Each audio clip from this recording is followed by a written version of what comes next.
And we got an exciting couple of announcements to make before we get in. Of course, we're going to be looking at the book God Is Not Great by the late Christopher Hitchens in just a moment. But before we do, I want to take just a few minutes to talk to you about what's coming up next. This is not the normal first Friday of the month. We had to go a day early. Daniel Ray and I are going to have to be driving in the morning up to Oklahoma to Shawnee for an apologetics conference at Oklahoma Baptist University. We've got a couple of churches we're speaking at up there. My name is James Walker. I'm president of Watchman Fellowship, and it's an apologetics Christian ministry focusing on mostly interfaith evangelism, but we deal with other areas as well of apologetics, defending the Christian faith. Of course, I am Christian. The other co-founder with me is Bill Cluck. He's the other co-founder of the Atheist and Christian Book Club. Bill is a former Christian, now atheist. And we do a little things before I get the announcements, just kind of see who all is here. How many of this is your first time here? First book club at? Oh, 1, great. 2, 3, 4. 4 brand new people. You should win a prize. Cool, you brought your dad. You're not, but it would be nice if you were able to win a prize. He doesn't seem real hardcore, you know. Seems, yeah. Now we also have a couple of things. How many of us, this is atheist and Christian, but we also have others as well. So self-identify if you don't mind. How many of you are here that are Christian, identify as Christian? Raise your hand. What is this all on the my right? So we have the right. Is it? Are we zoned in here? You're in the atheist zone or the Christian zone? Segregated, yes. Now part of this is we're supposed to be friends with each other. That means it's okay to be sitting next to somebody who you don't agree with. Not an 8th grade dance. Okay, but I think we might be outnumbered as Christians tonight. Again, this is the second time that's happened recently. How many of you self-identify as atheist? We are definitely outnumbered. Okay, that's okay. That's a good thing. And how many would be other? Maybe neither. Agnostic. Okay. Well, we'll put agnostic in the atheist category as well for this. But we do have some people sometimes that are here that would self-identify in other ways, and I don't want to leave them out. So there's humanism. Humanism. Okay. Yeah. Secular. Yeah. Now, is that just is that a It's a mix of everything. is that a denomination of atheism? That's something really important. How many people here are left-handed? Left-handed. No. A couple. We better leave. So atheism is a denomination of secularism. Oh, there you go. So it's the other way That's around. the way of saying it. Yeah. Well, we are not going First Friday for a while, but only because we can do some special things, so the dates are going to be a little bit different, so you may want to make note of that. First of all, as a reminder, we announced this last month, but our next book club is going to be Frank Turek live is going to be with us at the book club.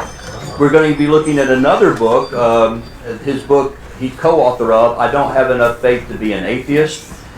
Frank actually specifically asked me if he could come back out here. He had such a good time last time he was here, and he wants to see you guys again and pick up where he left off. And so this is going to be a different date. So the April book club is going to be one Friday early. It's going to be the last Friday of this month of March 27th.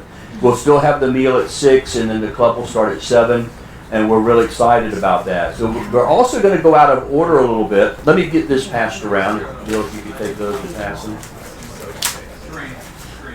Here's our flyers to help us get the word out. So now, we are also going out of date to be able to, in order as well, to be able to get another, maybe one of our most popular guests that appeared live with us. How many of you remember Tim McGrew? Remember Tim McGrew? Okay, Tim is coming back. In fact, he also contacted me, when can I do the Atheist and Christian Book Club again? And so I said, let me know when you're going to be in town. Well, he's going to be in town the week of April 17th. That's a Friday. So he's going to be joining us. And our book for that particular book club is the book, The Four Views on Christianity and Philosophy. It's a 4-view book that's written by, edited by Paul Gould, who is also co-editor with Daniel Ray on the book, The Story of the Cosmos. So this book has basically 4 different ways of looking at how philosophy and Christianity together or don't come together. And so Tim McGrew, we're going to do his chapter first. He wrote the chapter on the convergent model. He believes that philosophy confirms Christianity. So he's not anti-philosophy, he's a philosophy professor. In fact, for those that don't know him yet, Tim McGrew is professor of philosophy at Western Michigan University. He's a contributor to this book and several others as well. So Tim argues that philosophy basically supports and confirms Christianity. Then the following month, we're going to do another chapter, another section of the book by Graham Oppy on his position as an atheist is that philosophy trumps Christianity.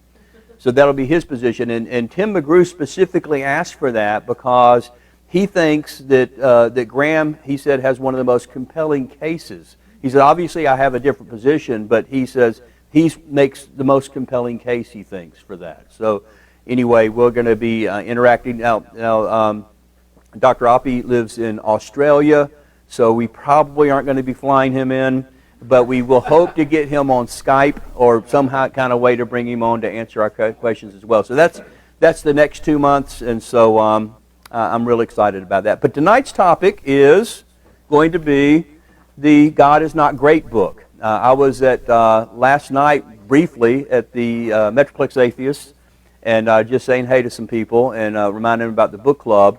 And I just asked, how many of you have ever read the book God is Not Great? 90% of the hands went up right away. This is a very, very influential book. And so we've kind of stalled dealing with this. The reason that I thought now was the time to deal with it is some of you may have watched the debate between Frank Turek and Christopher Hitchens. Since we're having Frank next month here in person, I thought it might kind of tie the two together with the debate. How many of you got to read or have already in the past read God is Not Great? How many of you got to read the 2 focus chapters that we're looking at? And did any of you get to watch the debate with Frank Turek and... Huh? A debate. So, okay. I'm very, very excited about this, and I'm going to kind of turn it over to my co-founder, Bill, to maybe kind of start the meeting. So, Courtney. Hi. Why is God not great? Why are we asking me first? What? You're the Metroplex former president. You're the founder. Come on. This is why you put me up front. Bill is good at this, at putting people on the spot. Well, I mean, so let's see. The 2 chapters that we're focusing on, 5 and 10. 15. 15. Well, whatever. So, I think it was medical, right? metaphysical. Well, I kind of did the audiobook for like the whole thing through, so I didn't really focus on Yeah, the whole book's up for grabs. the We 2 don't have to chapters as focus. much. So I'm not quite sure what was specifically. But what impacted you the most on why God wouldn't be great? Well, I mean, we've had a lot of different debates about different topics, and the whole problem of evil is a Sure. big debate topic. I do think that he brings up some amazing points about just logically why the world that we see doesn't make sense to have had a designer behind it or to have a benevolent God behind it. With his chapter on kind of the fate of most creatures that have been alive through the history of the earth and the universe, that there's kind of a pattern of Extinction, mass extinction. yeah, like the Permian. pain and suffering, and so there's an evil quality to that, but there's also just lack of intelligence in the design of certain animals and things throughout the history, and you can see this progression from simplistic to more complex, and it makes more sense that it's a natural process that doesn't need a higher power to guide it. Well, like bacteria hung around for 1 billion years. I think from 3.5 billion to 2.5 billion. And it's like God's going, Yeah. what bacteria? I just can't get through that. Cambrian Explosion, where you have all these Life and, forms coming. And from what he points out and from what I've learned, science just kind of points to these natural processes that work with or without a intelligent you know. Yeah, but how about the Cambrian Explosion 560 million years ago, where every major phyla just suddenly appears and there's no real pre-Cambrian fossils? What would you say to that? No, the Cambrian, where 500. No, I don't know. But Okay, wait a minute. There's no evidence that there was no fossils. Keep in mind, we've had 5 extinctions. Mm-hmm. So we can't say there's fossils before that. Oh yeah, it's tough to get fossils. Plus, the evolutionary process might have took 100 million years to get to the Cambrian period. I think that flies in the face of the actual evidence. I mean, if we trust the paleontology that we have today, we've looked at all these strata all over the world, and what we find before that explosion is absolutely nothing that would say there was any kind of progression to create all these phyla.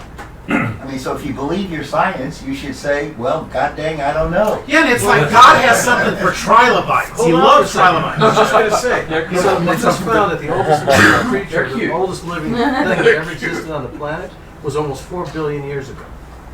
So anyway, wait a minute. And it was a bacteria. But So Dad, where did she go wrong? I mean, why is Well, that I don't know right? why we started with me, but That's where you went wrong. Mrs. Horning's dad. that's my step. I love the title. I was drawn to it. God is not great. I thought to myself, God is not great until you get to know Him. Oh man, everything changes. Oh boy. Courtney, we love your dad. I know. So this is my dad. He's religious, and I grew up being religious with him, and I qualified then. believer. So what evidence do you have that God is great? I met him. I talked to him. He's my friend. He's my life. Paul said, Christ is my life, and I have experienced Christ. Okay, he's hardcore. Yeah, I know. I told him. Yeah. Can I ask? Go ahead. I'm sorry. They say one of the Hitchens arguments, what you brought up, is that there's this incredible extinction, 98%, 99% of species are. So if you put this in a logical argument, there's a lot of species that died, therefore God couldn't have done it. No. That's really kind of what the whole thing boils down to. It's actually just a counter to the argument that everything we see seems to be by a perfect design of intention. And a lot of what he's saying is that most of what we see from an evolutionary standpoint, because we seem to see design in our lifetime, and it seems designed, but if you go back geologically through time, you see a much more kind of devastating record of chaos and of things not being designed ideally, things not making sense as designed, like being counterproductive or taking up too much energy in the organism and things like that. So he talks about there being not only a lot of suffering that comes from a huge mass of human-like creatures that died because of the state of their teeth versus being perfectly designed to thrive and flourish and live meaningful lives. We see that today, but we don't see that today on the whole. We see a lot of people suffering and having, birth defects and mental illness, and there's all kinds of issues that we see. We are not perfectly designed, and it doesn't make sense that there should be a reason to find. And I talk about this too with things like child cancer and child abuse and things like that. With Christianity, there's an effort to create or find the meaning in that, find the purpose. Why would a benevolent God have that happen, have that be part of His plan? And with Is that atheism, just another version of the problem of evil then? well, I think that it's just the atheist response is there is no purpose, there is no reason, and that does have some solace to it, that we don't have to try and use up all of our time trying to find a purpose, we just try to fix it.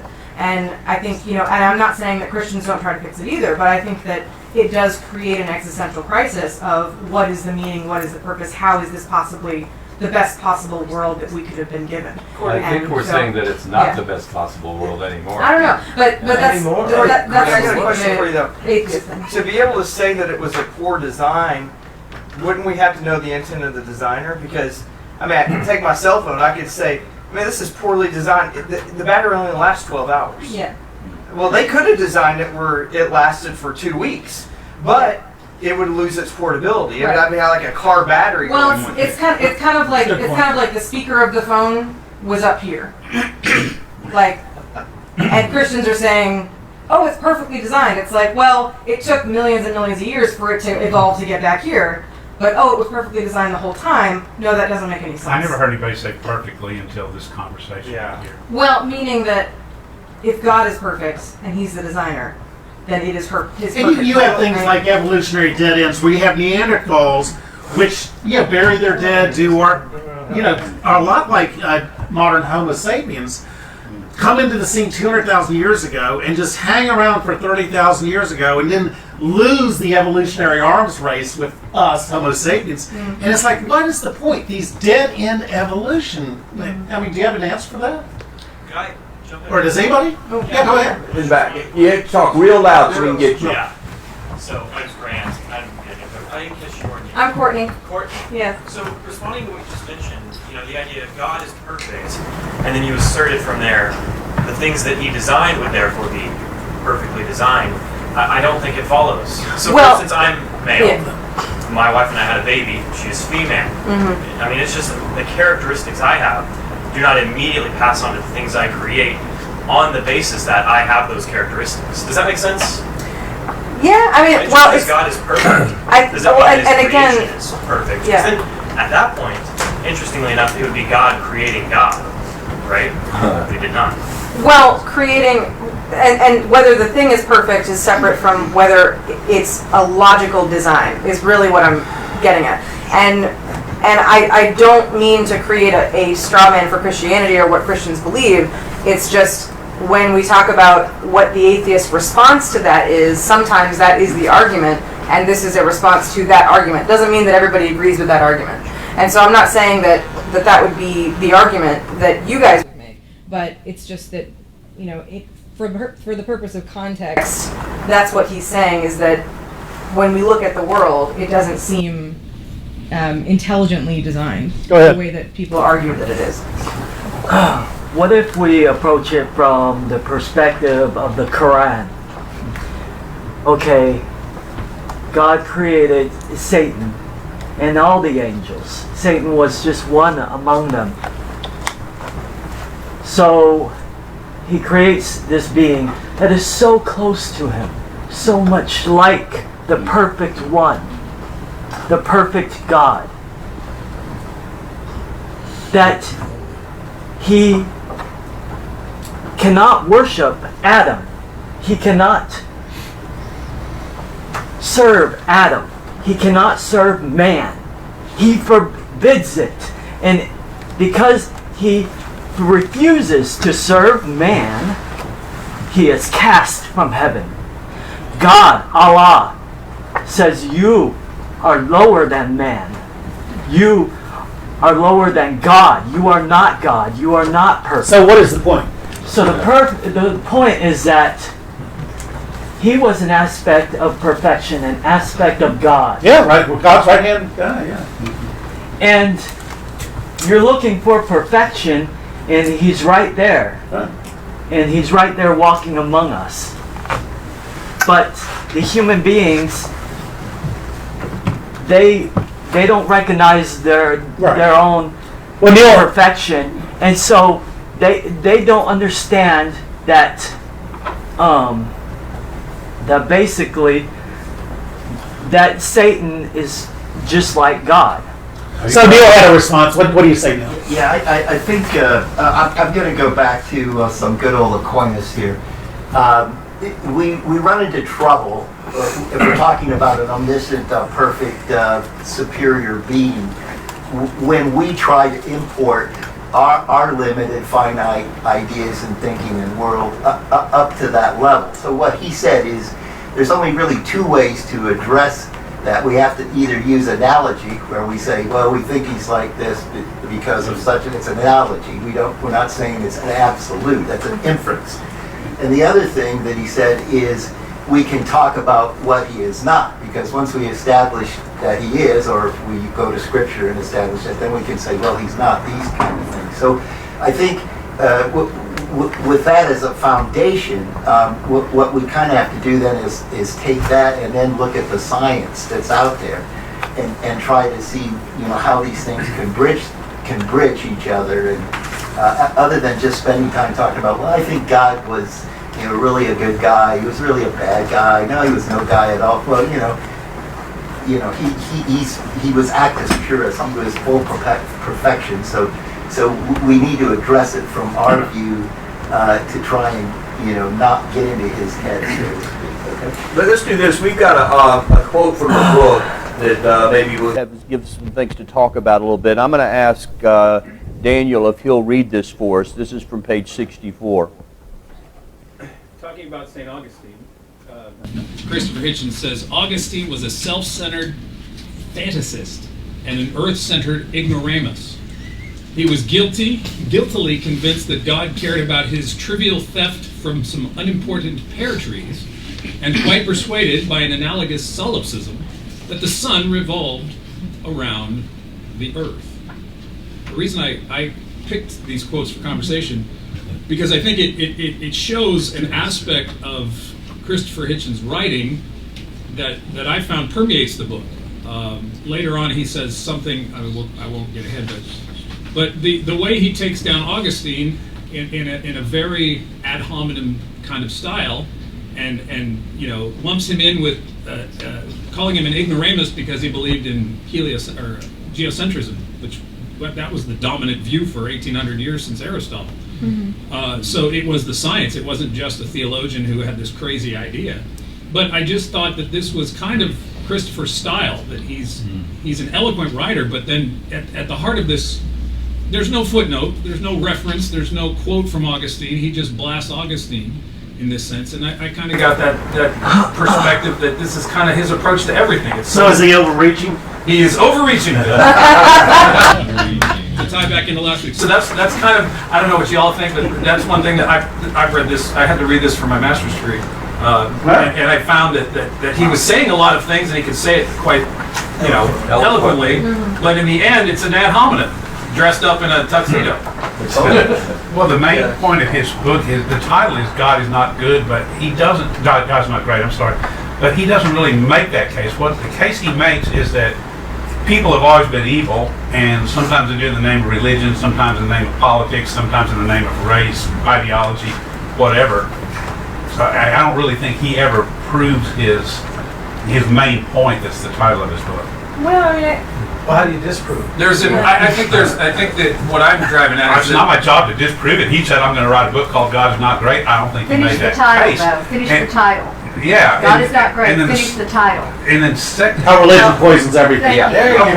Okay, but I don't think that he makes that case either. I think he makes the case. This is how people are brutal and evil, and they do bad things in the name of a lot of things. I don't think that's true, though. I think he does talk about people having negative motivations, but he also talks about the world around us negatively affecting us as well. And he talks about circumstance and unfairness in health and in evolution and in all of these things. So he does talk about not only what humans choose to do, but what the world does to us and what circumstance does to us. And so I think that he's showing that if someone is arguing God is great, they may be arguing from a point of privilege, that they have not experienced the level of suffering and insanity from human history and animal history. And so that's the God that someone is arguing for isn't so great if this is the world that So do you think one of his strongest points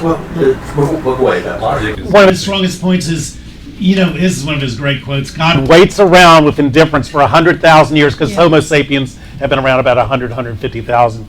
And for 98,000 years, he's just, going, how do I save these people? How do I give them, the great, enlightenment or whatever? And then 2,000 years ago, Jesus comes. And if you're a Muslim and you believe that's the final deal, 600 years ago. And if you're a Mormon, it's 150. I mean, why wait so long to give us the supreme revelation? There's two fallacies in everything that you guys are saying, in my opinion. Number one, you're assuming that God can do anything that he wants to, and I don't know that we necessarily believe that God can do anything. But is that asking too much to go and get the big revelation sooner? The second point, just to finish it off, is just because we don't know why he did something that doesn't seem logical to us doesn't mean there was no... Well, we do know that the ones he revealed himself to, the Jews, go, of all the places in the Sinai Peninsula, they picked the one with no oil. Let me see. What kind of divine revelation is that? Let me see about this. Okay. And that's what Christopher Hitchens Let's try to get a focus here on this. Just back to our quote, just to kind of close this out. But they have lots of natural gas by the way. Oh, well, good for them. Can we all agree on this? Can we all agree that it was highly unfair for Hitchens to accuse Augustine of being a earth-centered ignoramus when virtually every scientist, every atheist held the same view? But it's Augustine was Why did God reveal that to Augustine so we wouldn't? why aren't the scientists of the day ignoramuses also? I do think that that's a good point, though. That again, and to your point of creating a straw man of Christianity, and I do not want to do that. But he has debated a lot of apologists and a lot of Christians, or he had. And so he is starting from a standpoint of this is what people are saying, what some people are saying. And so what he's responding to is their version of Christianity, and it does not encompass everyone's Christianity. Well, that's fair. I'm a one-off Christian, so that's a fair point. Yeah. So and I was raised as one too. I was raised as one outside of the norm as well. So this type of rhetoric, I don't like it either. I'm much nicer than Christopher Hitchens, but there is something to be said for, again, there is a huge claim in different religious populations that we have the truth. We have revelation from God.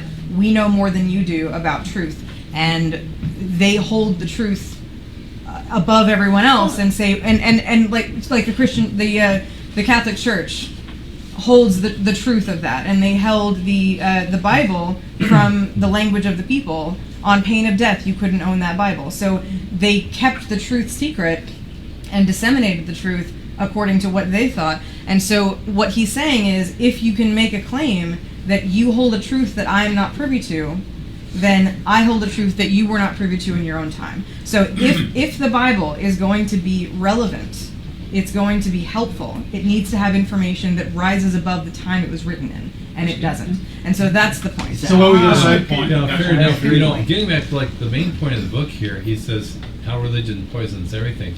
He only gives half the story. He refuses. He doesn't deal with all the good stuff that religion's done. Well, let's just do a survey on that. How many of no Christians voting, please? How many of the atheist agnostics would say that good things sometimes come out of religion also? Okay. So that's the main point of his book. And Frank Turek, in one of the debates at the end, says, I think we can summarize the book in two ways. One is there is no God and I hate him. The other is Christians do bad things, therefore God does not exist. And of course that's non sequitur. That's kind of the whole Well, wait a minute. Let's get Terry. The implication. He never states it quite so baldly. No. I think you also, the question you ask, are how many would believe that good come out of it, but ask the percentage. How, a little bit. It's hard to quantify, probably, but if you had to, how would you quantify? I would say that a little. Well, Terry, you've 1%. Would you say you've had a religion poisoned was a bad experience? Yeah, I had a bad experience. I didn't. Why is that? What was so bad about it? Were you bitten by a Christian? I did. I was held down and had hands laid on me to get the devil out of me. Woo. So, and that was at a It didn't work. Didn't work. And I mean, you say it in a funny way, but that is could be very traumatic, and I don't want to make in light the of Catholic it. Church in the 70s. But that doesn't mean that your opinion of religion is based in your own experience. So in the United States, there's about 2,600 hospitals, which is almost half of all the hospitals in the United States are faith-based hospitals. Mm-hmm. So clearly some good is getting done here, right? Yeah, Chris had something for us, I think.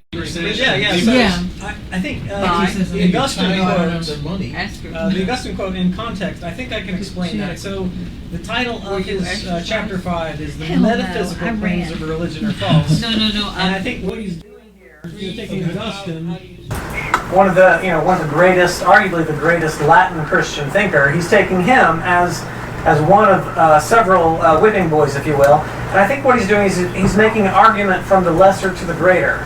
He's saying if they are ignorant about the nature of the physical universe, of even the solar system itself, then their views of the metacosmos, that outside of the universe, would be false. Right. And that's what that's one of his four main arguments in chapter 5, at least I counted 4. He spends the most of the time on that. Augustine's part of that argument. So what's his other arguments in chapter 5? I would say his third argument, if you can identify a first cause of the universe, sure, you can call that God, but you can't know what the nature of that first cause is. In other words, a lot of philosophers will rephrase that saying, well, you've made it to the God of the philosophers, but you haven't made it to the God of the Bible or the God of the Quran. Could be a deistic God. Or right, yeah, why even call it Allah. God? So that's what I take to be his third argument. And his fourth argument, which actually does touch metaphysics, is you can argue that there's a first cause to all the caused things in the universe, but then you run into the problem of infinite regressive causes. Yes. How can Cause the first cause? Yeah, exactly. So that's his fourth Who created argument. God, yeah. Who designed the designer? Who caused the first And the cause? next thing is, from physics down, one Go second. ahead. Everything starts simplistic and becomes more complex. This starts with the Big Bang, this goes into evolution, this goes into every star system, it goes into everything that we are. Starts simple, becomes complex. How could there be an all-perfect being before there was anything? That's an assumption. That's We've a fact. covered That's that an here. assumption. That's a scientific fact. No, it isn't. No, go ahead. The Big No. Bang. I didn't interrupt you. The Big Go Bang is a Go ahead. theory, my Go ahead. friend. Go ahead. The Big Bang is a theory. We have no evidence of it. A theory. What? It's How about the Bell Laboratories when they found the background radiation of the Big Bang? Okay, Continue. I'm sorry, I didn't mean to interrupt you. Hi, Neil. I said Where'd there's you go four off the arguments rails? that I detect in his writings. The second argument is kind of nebulous. It's kind of he quotes William of Ockham, and then he also quotes Tertullian and Kierkegaard. What does he say about him? Kierkegaard. Yeah. All to say, all three together to say, look, these representatives of Christianity or religion sort of invalidate faith because they tend to be sort of against reason.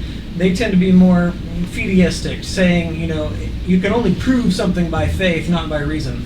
So it's a kind of a strange argument that I don't have a lot of appreciation for. Kierkegaard, but anyways, go definitely ahead. fits. Yeah. So let me defend Augustine here a little bit. First of all, it's disingenuous for the man, aside from the vicious ad hominem attack, to take this guy's writings, which I don't know if you ever read City of God. I haven't. It's voluminous. And try to import it into a scientific discussion, because the City of God that he wrote was actually against the City of Rome, and what he was talking about was the nature of man and how he behaves without faith and without Christ. So again, it was an argument of behavior and of metaphysical understanding, not of science. So that was a disingenuous move on his part. And then to go back to Augustine, one of the famous sayings of his is credo ad intelligens, which means I believe, therefore I understand. Okay, and again, anything that Hitchens has written, or whatever we talk about here in our discussions, is only predicated on something that we have assumed as a truth that we understand, which goes back to your issue about the Big Bang, which is a big hocus pocus, by the way. So again, so I don't see Hitchens. I don't see Hitchens bringing anything to bear that is a sound metaphysical agreement or argument. Okay, he had a response. Why do we always have to have a battle of wills? A battle of wills, deciding who is authoritative. Why can't we just accept people's statements at face value, no matter who they are or where they're from? It doesn't matter if they're a philosopher or a scientist. Let's just take their statements at face value, and if they're actionable or practical in our lives, use them. If they're not, don't. Don't criticize everybody and make a big fuss. Yeah. Sounds like you're criticizing Hitchens. Yes, I am. So, and I just kind of want to clarify that there was a mention of scientific theories and what that means, and I'm sure most of us in the room, for something to make it to the level of a scientific theory, there has to be an overwhelming level of evidence to back it up, and for it to remain a theory, it has to be non-contradicted. So there has to be continued evidence coming in And no that continues contradictory to evidence. no contradictory. Yeah. So Which is meaning trying to meaning that because it is a theory, that is a very highly established concept in science. If it's a hypothesis, it's just an idea. If it's a theory, then it has a lot of weight behind it. So I just wanted to clarify Now, that. listen, you're denying the paradigm. So first of all, there's been huge paradigm shifts in science. Einstein's special theory of relativity, and was a total shift from what the dominating Newtonian thinking was. Right. So that you wouldn't say that disproved Newton. It just added a new dimension that wasn't there before. It encompassed more of Newton. Yes. Newton was so valid within a bound, but Yes. Einstein encompassed more the now situation. Only on the macro sense.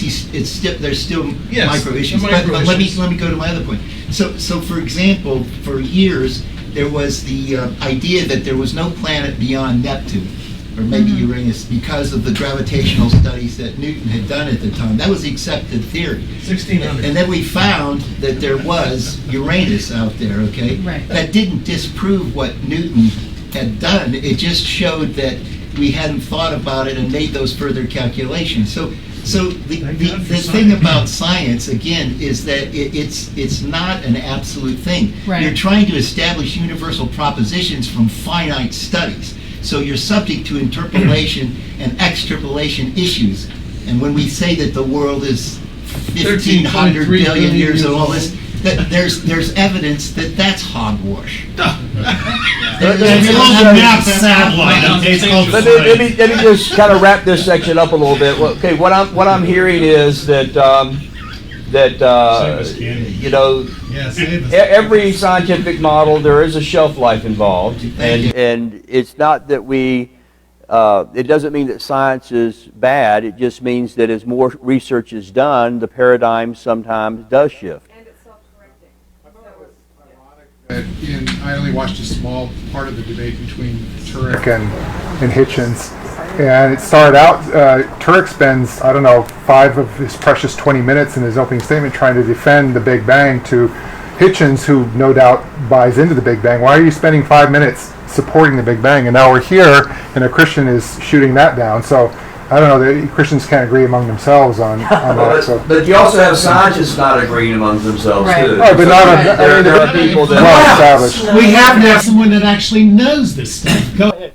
Not to throw a wrench in the works of the Big Bang. He does want to. I think it's fruitful for conversation as we're having right now. My friend Wayne and I, we do a podcast. Some of you might know. A year ago, we did a podcast on things. The title of the podcast was "Things Too Big for the Big Bang," and it doesn't destroy the Big Bang, but what it does call into question very seriously is Einstein's concept of homogeneity and isotropy in the universe. So in other words, Einstein, in order to crunch his numbers, he assumed the universe was the same in all directions and everywhere you look. And it makes it very easy to do math.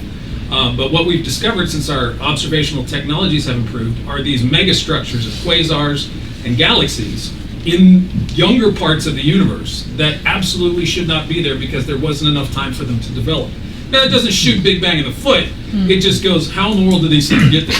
So it's kind of like the Cambrian Explosion of the cosmos. We have these fossils way back in the very early universe, structures of galaxies, filaments of quasars, the brightest things in the universe, that are just sitting there, strings of light years, that there's just no concept of time for them to have developed along the continuum of the chronology of the Big Bang. There's 13.8 billion years is not enough time for those things to have developed slowly and gradually. So you're saying you like the redshift, you believe in the redshift, which Hubble discovered, which was one of the big evidences of the Big Bang, because if you have the redshift, it looks like it's expanding, you can wind it up. So do you basically believe in it, but there's problems within it? Oh, I mean, there's nothing in cosmology that is absolutely 100%. I mean, to Courtney's point, a theory doesn't mean that it's wrong, or it doesn't mean that it's on shaky ground.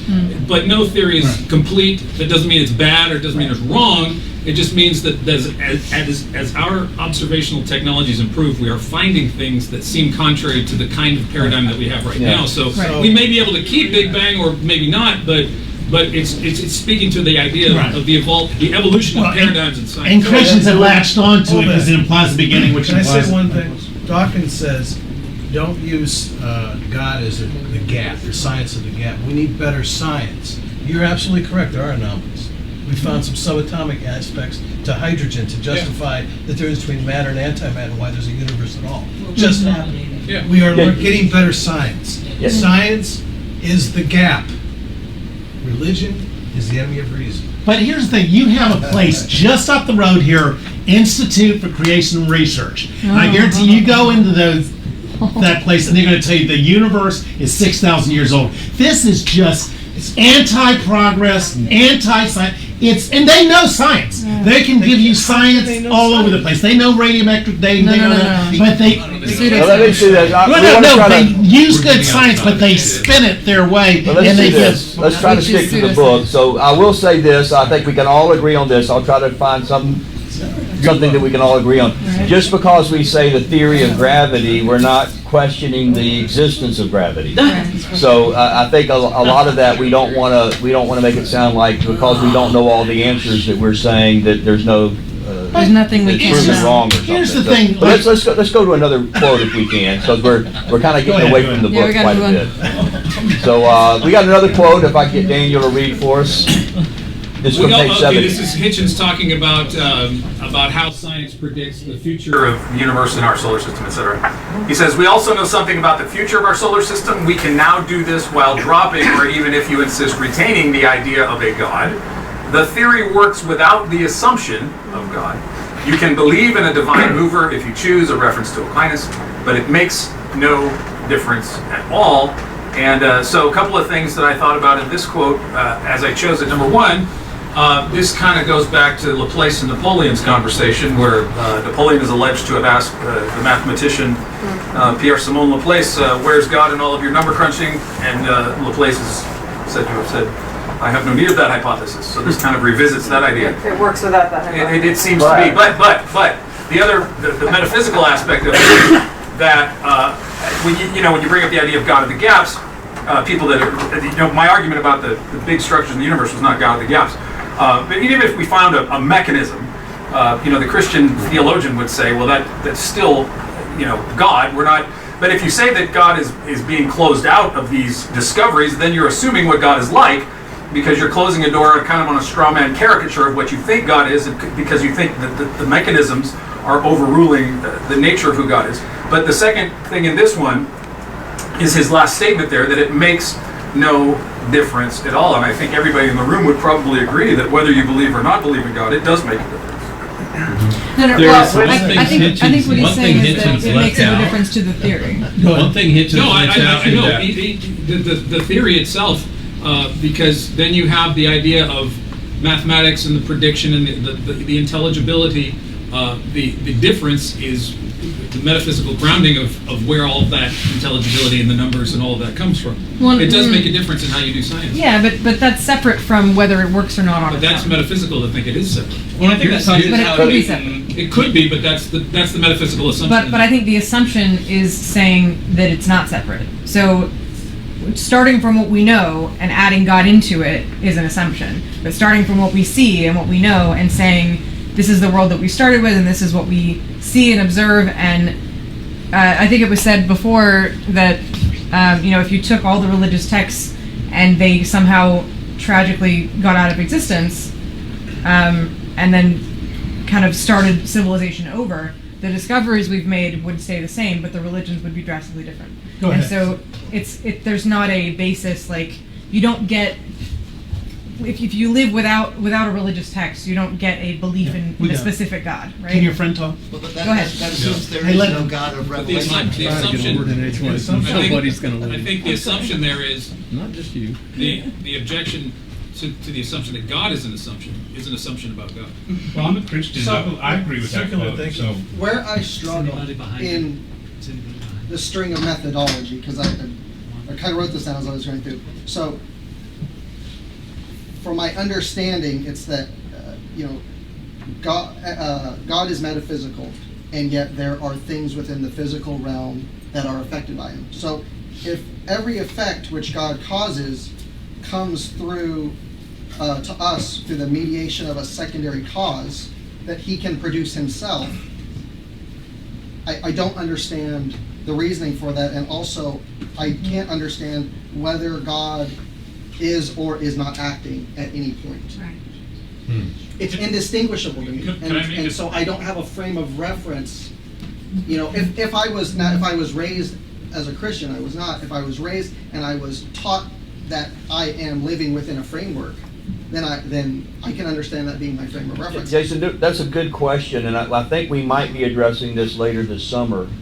We're going to have the 2 back-to-back books at some point. We don't have it exactly nailed down. We want to do, maybe bring John Loftus in again, but he's written the book, The Case Against Miracles, which is a kind of a counter to Lee Strobel's book, The Case for Miracles. And we're thinking about doing both of those books and talking about, you know, is there evidence? Are miracles even possible? And if they are possible, is there a way to quantify that? Does God ever act from the outside in a way that we could distinguish as is not a natural Because that's a good question. That's I my agree. one of my biggest struggles. In trying to understand the other side. Shooting from the hip here, just a suggestion, maybe God wants us to be able to sort of reverse engineer his work or understand cause and effect so we can have things like science. But that's also an assumption. Well, That there is a, I'm just positing this as a supernatural potential. being. You asked why does God so often work through secondary causes that we can understand. I'm saying maybe it's because he wants us to understand. Right.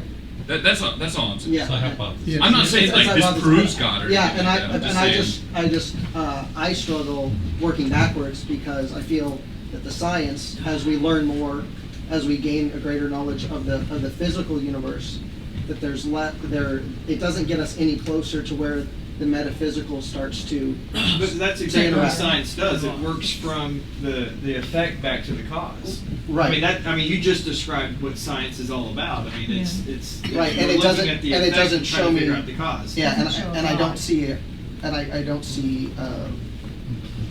Right. A purpose, I think Ken a had purpose something. as Go a ahead, cause. Ken. Helps out. So I think this speaks to a larger concept of that goes back to what Courtney was saying about, well, we wouldn't expect to see this such and such a situation if God existed, or if God didn't exist, we would expect to see certain ways. I don't think you can say anything about God in advance. You can't say he would do something one way or another. Mhm. We just basically have to put it down to 50-50. 50 he created percent chance he created a perfect creation, 50% chance he created an imperfect creation. We don't know because we can't say anything ahead of time about God. But if you accept the possibility that there is no God, there are certain things that are necessarily entailed. One is that when you look out and see the way things operate, everything has to be working through secondary causes. If we saw direct things happening from God, then we would know there was a God, right? So things seem to be line up in such a way to suggest that there really isn't anything behind it all. In other words, we would expect that things would be imperfect in creation, that there would be, that we would have pancreatic, Cancer. all kinds of different things that would just, things fall apart, right? Because there's really no ultimate design behind it. That's the way things have to be in an imperfect, in a naturalistic Without world. a supernatural So you force line up control. all these things, and before Laplace, people did really think that God was always intervening in the natural order of things. And then Laplace finds out, oh, and lo and behold, things behave according to natural laws. They're just impersonal. But Christians come back after that and say, oh, well, we can accommodate that, but what they're doing is they're just accommodating it after the fact. That's not something they would have predicted. That's something that naturalism predicts. That's, I think, a strong distinction you have to make. Ken, you just said because things fall apart, they couldn't be designed? No. That's what you just said. No. That's not what he said. No, that's the opposite. That's the exact opposite. If you got that message, you totally misunderstood my point. With God, there's a 50% chance that things would be perfect or imperfect. Under naturalism, there's a 100% chance that things would be imperfect. It's a prediction of naturalism. So it's not saying that God couldn't have done it. It's just saying that it's a much more natural prediction. Under What is the one of the things that both these guys have brought up the Laplace quote here, and I think this is getting back to Hitchens' book there. I did checking out of a few things, which I'll hopefully get a chance to bring up. But one thing is Hitchens ignored the rest of the story, as you might say, because Laplace told Napoleon, I have no need of that hypothesis. He was a good mathematician. He was a kind of a mechanistic one. The most brilliant French mathematician at the time was Lagrange. He was one of the top 2 or 3 mathematicians of the century. And Napoleon was talking to him later, and Lagrange says, "Oh, but it's such a beautiful hypothesis. It explains so many things," and which is kind of like even without knowing about the fine-tuning of the universe and things like that we talked about here. So, yeah, Hitchens just kind of gave not quite the full story there, and this is kind of indicative of kind of the stuff he's doing. I says, he's given all the negative, but hasn't given the positive. Like he's talking about half the hospitals in the United States were formed by churches or religious groups. Hitchens doesn't acknowledge that. One thing I just checked out is I'd heard that after independence, after what? After World War II, all the African countries that became independent, every single one of the heads of state were educated in mission schools.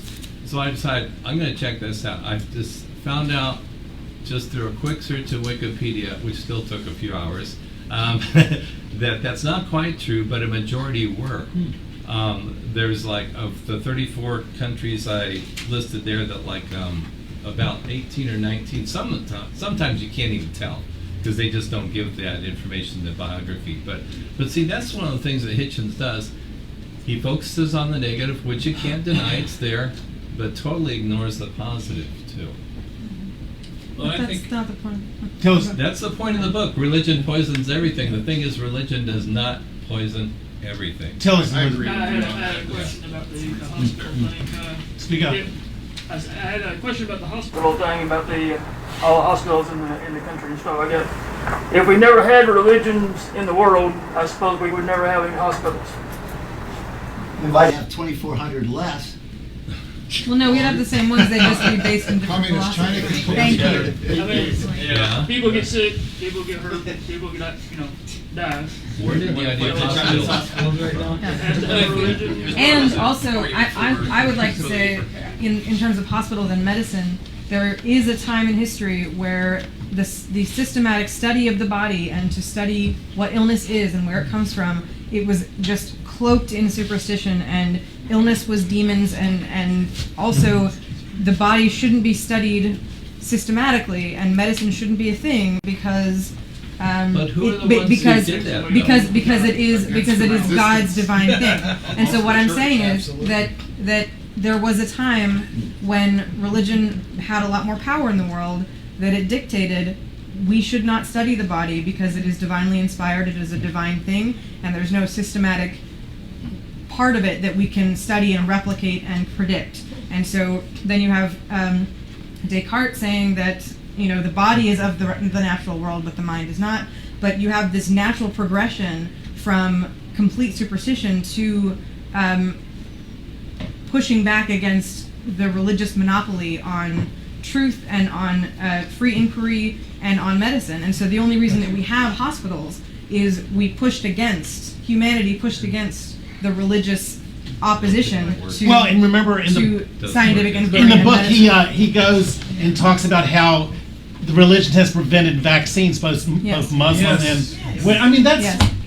It just slows up progress. Go ahead. A couple of months ago, we read The Pale Blue Dot. Right. And Sagan argued that the more we see of the universe, the less we need religion to explain all of it. Mm-hmm. And to him, I think, if I read him right, it's a natural progression of the more you know about your whole surrounding, and by that I mean clear out into the deep space cosmos. It seems so incredibly arrogant to me of man that he would think on this little pale blue dot in this little corner of the spiral nebula that God would give a shit what we do. Right. Or that Well, we let created it with me us in address mind. the question on. Go ahead. I'm trying to figure out where this might be coming from. Now, in my study of religions, I do know that in traditional Chinese medicine, and which brings us acupuncture and some other things like that, there was a very big superstition about entering the human body, opening it up, and all kinds of theories were developed that the liver is iron and that the stomach is they never checked because it was against that religion of that day. But I'm trying to think when I could think of a Well, Jehovah's Witnesses have been against organ transplants and vaccinations. Well, that's much more modern. But I'm right, talking right. But about. I'm trying to say, where did the Christians say we must not work on the body? I don't see this in Christianity. It's in Rene Descartes' time of philosophy going into medicine and going into. Are there things we can know and predict about the natural world? Well, there was a time where people believed that because it's God created, nothing is replicated. If gravity, with gravity, it doesn't hold up as a natural law if an angel can come by and stop that apple from falling. And so if we live in a religious world, if the world is created by God and miracles are happening all the time, then the natural laws don't withstand. And so we'll address that when we get to miracles, but it's important to understand that miracles can't happen all the time, because then it would be natural. So if apples always stopped halfway down to earth, that would be the natural world that we would measure and know. So a miracle, by very definition, has to be extremely rare. Yeah. And so, and even in the biblical days, and we'll address this when we get to miracles, you have on the average a miracle.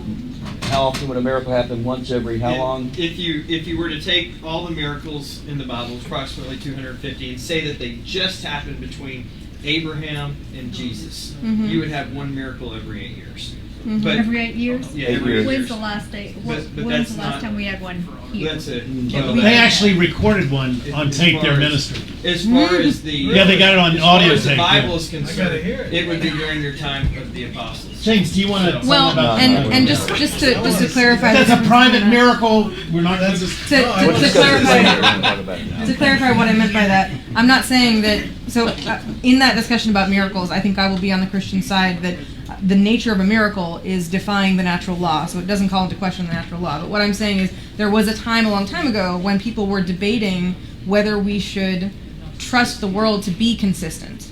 And so at a time when everyone believed that God intervened all the time, every time, that there wasn't a belief in philosophy that if you studied something, it would be the same the next time. And so there had to be a pushback against the religious communities to say, no, we should be allowed to study these things and study the body and study the brain and study the universe, because we are going to go against the traditional view that it is religiously based and go with naturalism. And the only reason that we have come as far as we have with science is on the assumption of naturalism. Because if you take that away, then a lot of it falls. There was historically a very strong resistance on the part of religious churches against the study of cadavers, for one thing. But you don't have to go back that far. Even today, in a lot of churches, there's a resistance to the idea that mental illness can be treatable through drugs or therapy or scientific methodologies. It's always seen, not always, but there's a segment, it's not as much now as it was maybe 20 years ago, that resisted any modern scientific approach to the study of mental illness. It was thought to be, a fault of the person, or maybe demonic possession of some sort.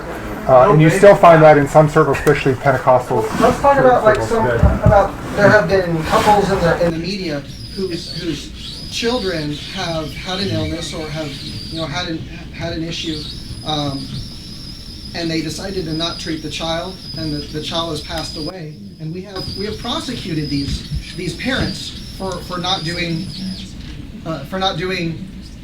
taking care of and not taking the proper precautions. And so what I think is interesting is we have a knowledge of medicine. We have the ability to investigate and to possibly help this person through non-miracle means, and yet we're prosecuting these people for just hinging everything on their faith-based belief, when we're seeing that, as a trend, it's not the better bet. It's better to use what you're saying is a legitimate concern, and that there are children that die every year because of that. But this is on the extreme lunatic fringe of religion. But how do you determine that? I think well, 100 years ago, how do you not know? He's the litmus test of what's I'm working. saying, how should you be considered wrong? He would be on your side. He speaks out one at a time. against Jehovah's Witnesses. Yeah. But we're talking about Christian Science and some of the extreme today. But if you go back faith healers ago, I think the situation was much more widespread. I mean, You can't just say, okay. I don't know the percentages of that, but I would say that was something that the mainstream Christianity looks at and say that's heretical. This is something we want to have no part of. Not just in what they believe about faith healing and medicine being evil and that there is no such thing as sickness and disease. That's really part of the pantheistic worldview, not the monotheistic worldview. And so we would say... Demonic possession. That's right now. The Catholic Church still has exorcisms. Mm-hmm. Still, today. Yeah, well, it's a false religion. That's a whole other issue. They're not real Christians. Let me do this. We're going to need to take our break right now. So let me have your attention real quickly.